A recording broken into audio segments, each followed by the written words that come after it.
Seguimos compartiendo el Chocolatín de Burgos aquí en Radio Memoria. Ya estamos en comunicación telefónica con nuestro próximo entrevistado. Él es Claudio Lozano, economista, político argentino.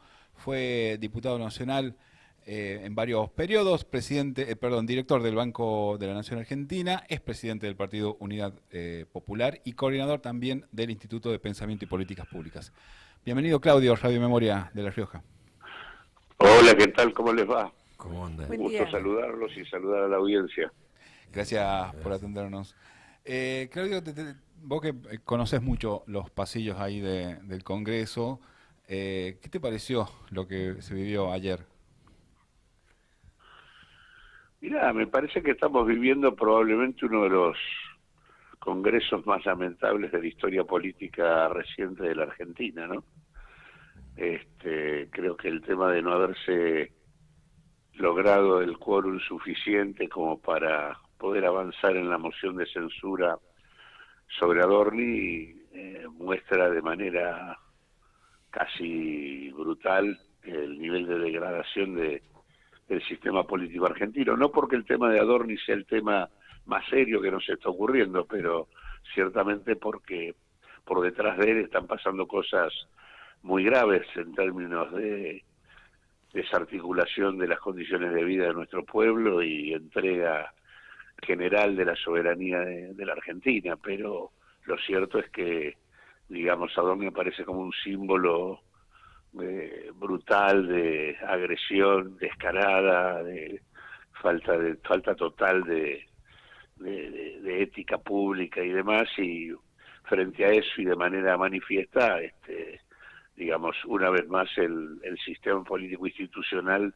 se cierra para defenderlo, digamos. Algo similar e incluso seguramente mucho más grave ocurrió con la votación de los primeros 72 jueces, creo, que se aprobaron recientemente para cubrir los cargos del Poder Judicial. El gobierno envió al Parlamento 146 jueces para que sean designados, todos ellos en general, digamos, integrantes en su gran mayoría, con muy escasas excepciones, de una familia judicial y de un poder judicial cuasi monárquico, absolutamente alejado de las necesidades de la sociedad y que permanente y sistemáticamente termina validando y siendo absolutamente permeable a los intereses de las minorías, de la élite económica y del poder económico en general, y prácticamente todos estos 72 jueces fueron votados de manera unánime por parte del Senado de la Nación. Todas las fuerzas políticas contribuyeron, así que bueno, creo que lo que está ocurriendo muestra las dificultades que existen para que aparezcan canales institucionales que de alguna manera sean receptores de lo que son las demandas sociales y las urgencias sociales que tenemos hoy. Claudio, buen día, Gabriel te saluda. Y fuera del Congreso en tema económico, el Instituto de Pensamiento y Políticas Públicas presentó el informe de las privatizadas con Milei en tema de tarifazos, ganancias y reticencia inversora. ¿Nos podrías contar un poco sobre esto?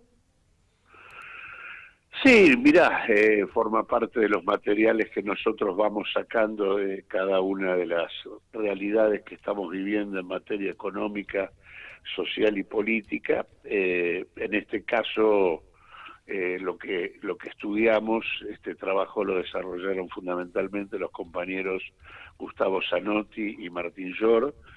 Lo que hemos analizado es el cambio en la política que se siguió respecto a todo el área de servicios públicos, básicamente el área de servicios públicos privatizados, y en este sentido el cambio sustancial consiste por un lado en la paulatina eliminación de los subsidios que en todo caso completaban los ingresos de las empresas y su reemplazo por aumentos tarifarios que, acompañados de revisiones integrales de las tarifas, de cambios en la identificación de cuáles son los sectores que tienen que tener, digamos, una tarifa especial y cuáles no, el establecimiento de topes al consumo digamos, energético para que el conjunto que pasa por encima de ese consumo termine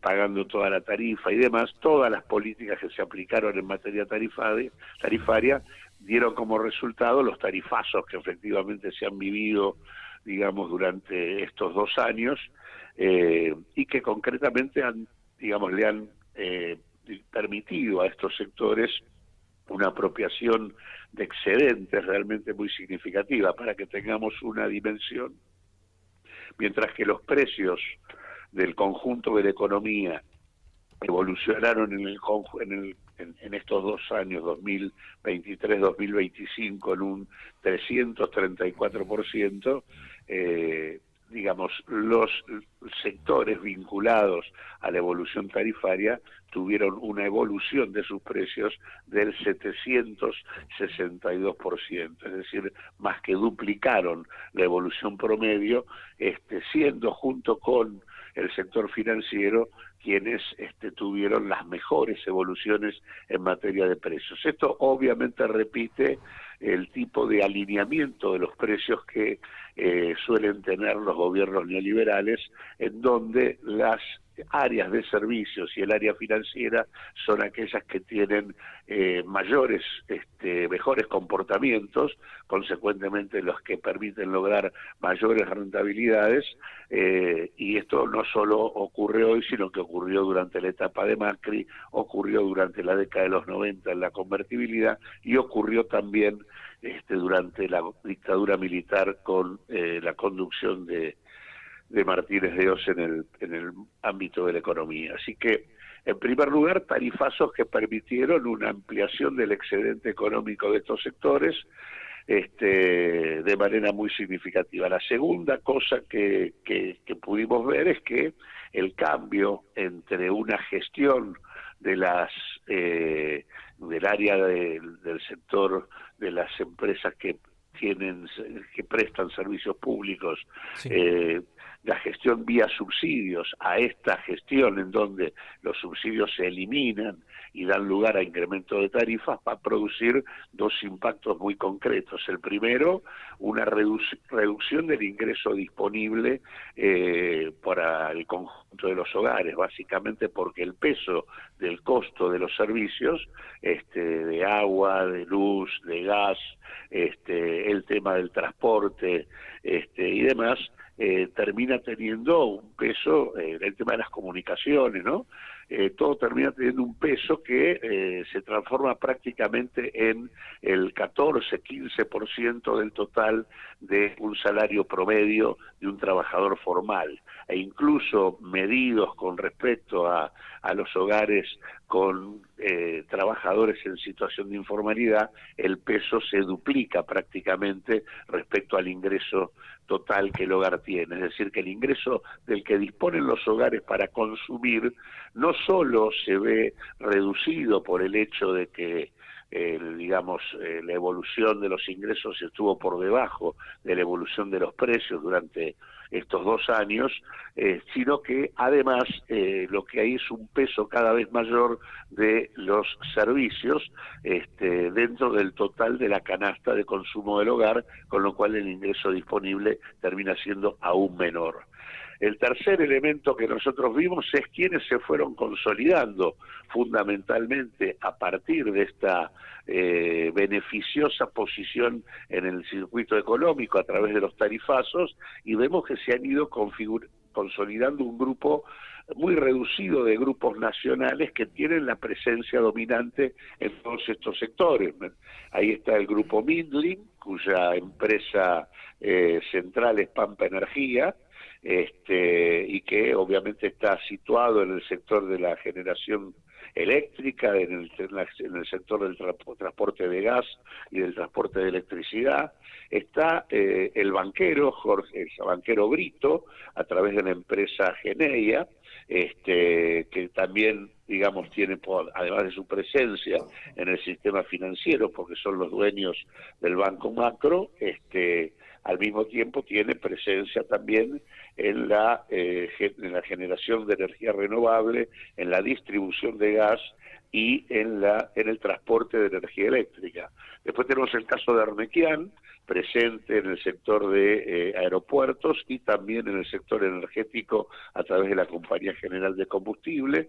El caso de Techin, o sea, de Paolo Roca, a través de la empresa Tecpetrol, empresa productora de hidrocarburos, fundamentalmente de gas, y también con presencia en la distribución de gas, fundamentalmente en el litoral y en el transporte de gas natural.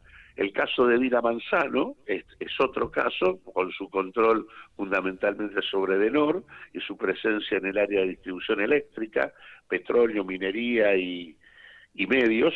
El grupo Clarín, que terminó absorbiendo Telecom y Telefónica y por lo tanto con un control casi absoluto en materia de telecomunicaciones Sí. Y de medios. Y después el grupo Bember y el grupo Reca, que están ubicados en el área de generación y distribución eléctrica, y el grupo, yo diría, estrella dentro de lo que ha sido esta gestión por la participación creciente que ha tenido en las privatizaciones que se establecieron a partir de la ley base, es el grupo Neus, que digamos se ha quedado con las represas de Cerro Colorado y Alicurá.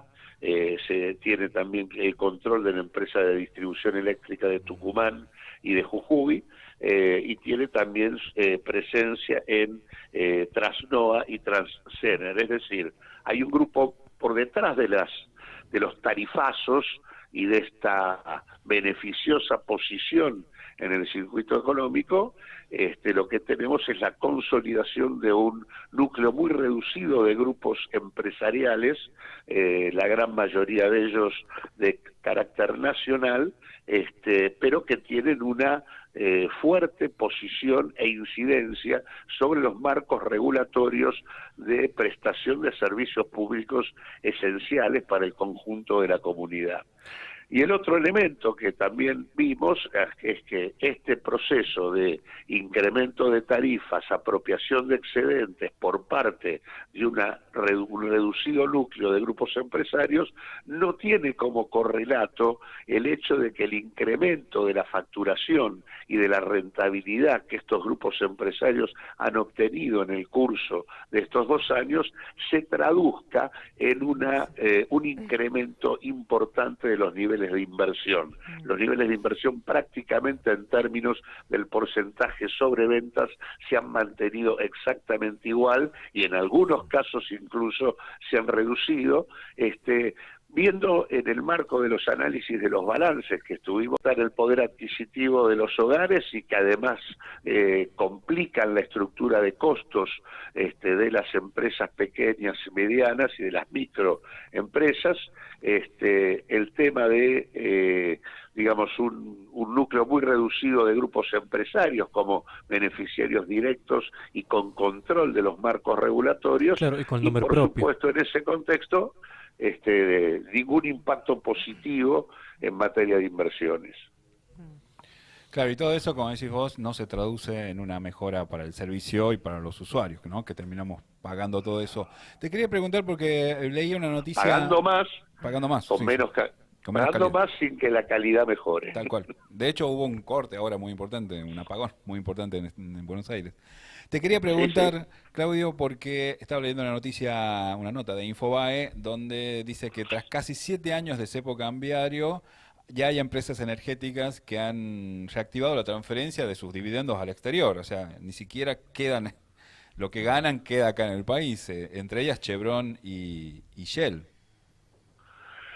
Sí, por supuesto, primero lo que hay que observar aquí es que en realidad, mientras se mantuvo el cepo cambiario, este cepo se levantó en abril del 2025, se suponía que las empresas y los particulares no tenían la posibilidad de sacar al exterior determinada, libremente divisas, ¿no? Y por lo tanto tampoco las empresas podían remitir utilidades al exterior. Igualmente, es bueno dejar en claro que hay distintos mecanismos que tienen que ver con los precios de transferencia al interior de los grandes grupos empresarios. Obviamente esto, en el caso de las empresas transnacionales, es un mecanismo muy utilizado, digamos, en donde se dibujan incrementos de costos para, a través de ese incremento de costos, transferir parte de las utilidades a pesar de que eso esté prohibido.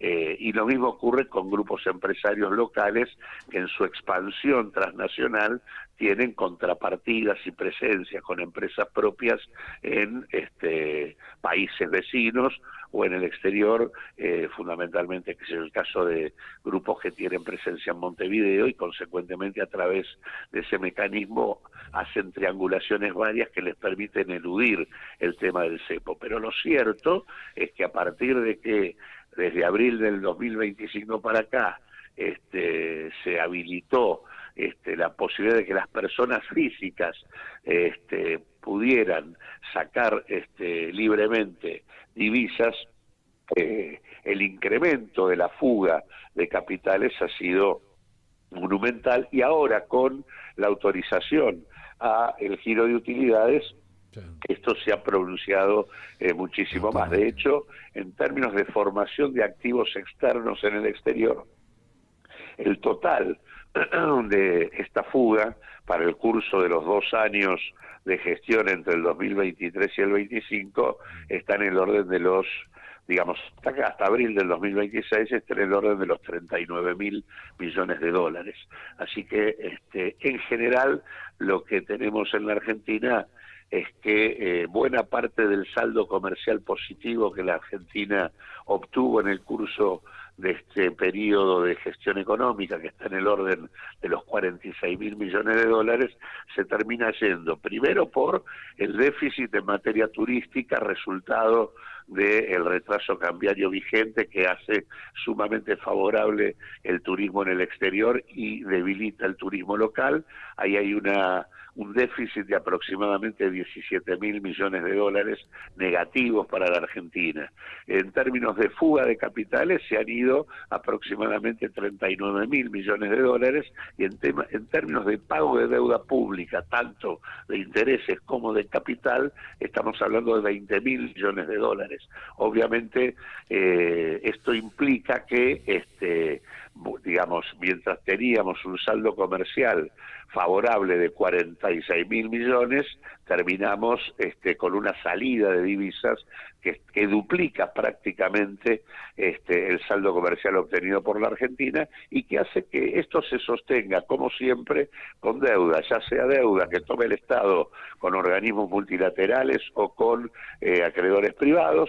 Organismos multilaterales, obviamente el protagonista principal es el fondo, y también vía endeudamiento de los grandes capitales privados. De hecho, las grandes corporaciones, entre ellas estas mismas que he mencionado y que forman parte o están posicionadas en el área de servicios, cuando digo que invierten en activos estratégicos de carácter financiero, mucho de esto está asociado a emitir lo que se denominan obligaciones negociables. Emiten deuda. Durante el curso de lo que son estos años emitieron 29.000 millones de dólares de deuda las grandes corporaciones privadas que operan en la Argentina, y buena parte de ese endeudamiento se canalizó en la acumulación financiera, es decir, la compra de activos financieros que producen una renta en pesos que luego se transforma en salida de capitales al pasarlo a un dólar, que evoluciona por debajo de la renta financiera que en todo caso están en condiciones de realizar. Así que en este sentido, digamos, es un sistema de funcionamiento asociado al endeudamiento, que no hace otra cosa que transformar a la Argentina en una exportadora permanente de capitales y de excedentes que deberíamos retener para poder encarar un proyecto de desarrollo. Claro. Claudio, buen día. Carlos te saluda. Digamos, desde lo político, ¿cómo está viendo Unidad Popular?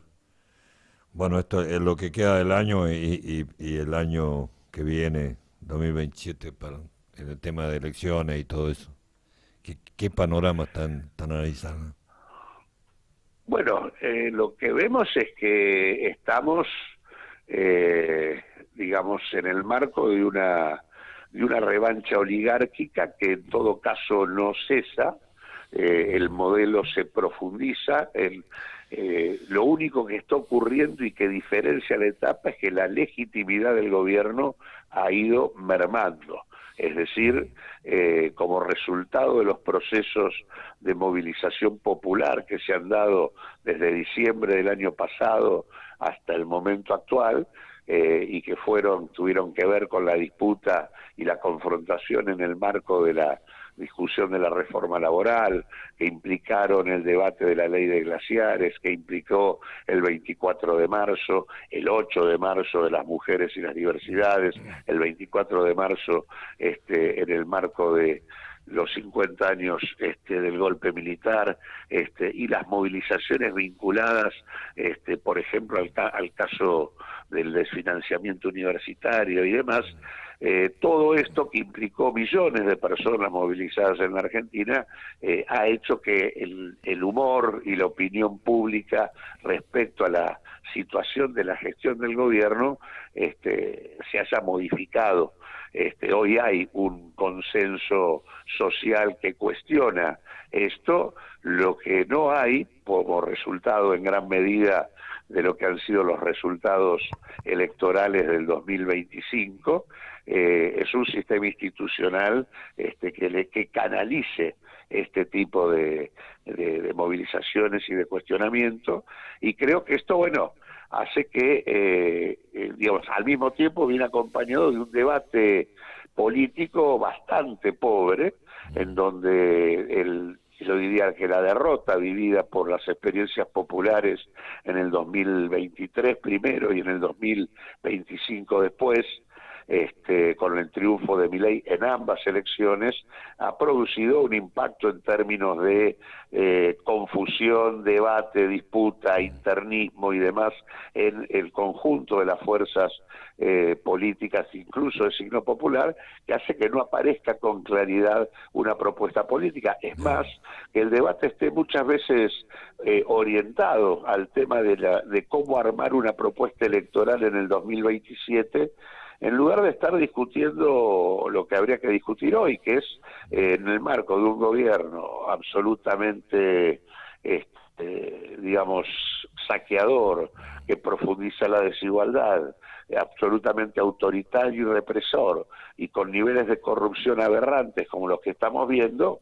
La lógica sería estar avanzando en un juicio político para terminar con el gobierno hoy, y no suponer que vamos a tener un año y medio más para que este gobierno, al cual le importa muy poco los niveles de consenso de los cuales disponga, siga teniendo la capacidad de entregar el país y de seguir destruyendo la vida de nuestro pueblo. Me parece que en este sentido hay una falta de sintonía entre lo que es la demanda de la sociedad y lo que es la discusión política. Y me parece que esto es lo que hay que tratar de resolver, y hay que resolverlo recuperando algo que la política parece haber perdido. Y acá hay que dar un debate en serio, en el sentido de que Milei no es Milei.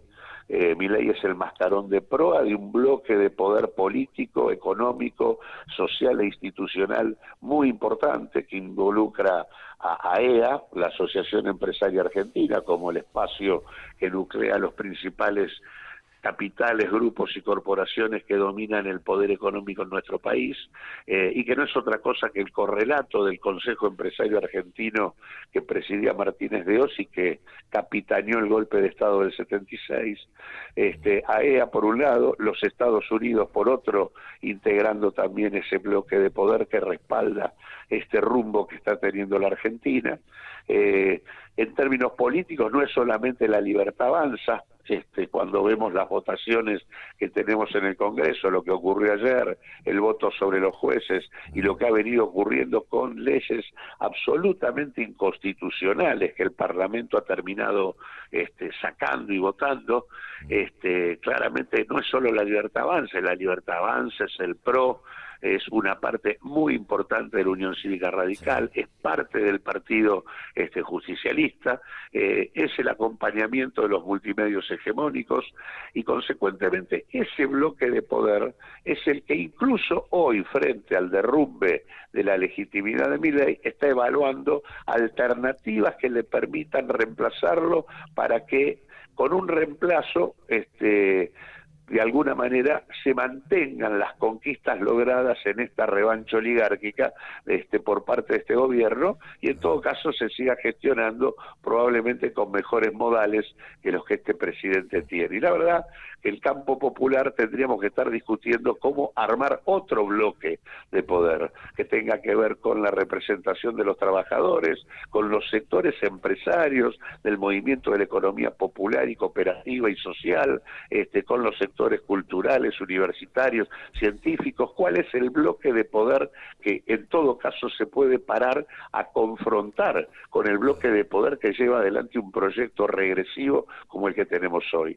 Esa tarea es la que en todo caso, por lo menos nosotros de Unidad Popular, estamos tratando de discutir con todos los sectores, sobre la base de plantear que hoy es imprescindible avanzar en el juicio político que derrote a Milei inmediatamente, sin permitir que se siga profundizando esta situación de deterioro permanente de nuestra soberanía, de nuestra capacidad de decisión y de las condiciones de vida de nuestro pueblo, y tratar en ese contexto de lucha de ir construyendo un bloque alternativo que permita sostener un nuevo proyecto transformador. Necesitamos una propuesta absolutamente distinta a las que hemos tenido en los últimos tiempos, una propuesta que tenga una agenda transformadora real, que por real se entiende que tiene que desarmar el sistema de la deuda perpetua en la que está metida la Argentina desde hace 50 años, porque ese es el sistema que organiza el saqueo de nuestro país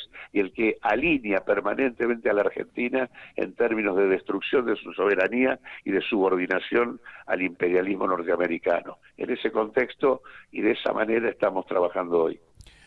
Claudio, te agradecemos mucho la comunicación con Radio Memoria de La Rioja. No, al contrario, gracias por convocarme. Un abrazo. Un abrazo grande. Abrazo grande. Ahí escuchábamos a Claudio Lozana, economista y político argentino, que fue diputado en varios periodos y también es presidente del partido Unidad Popular. Nosotros nos vamos a una pausa rápida, porque ya está nuestra compañera Diana Quirós para charlar un poquito sobre políticas de memoria, verdad y justicia.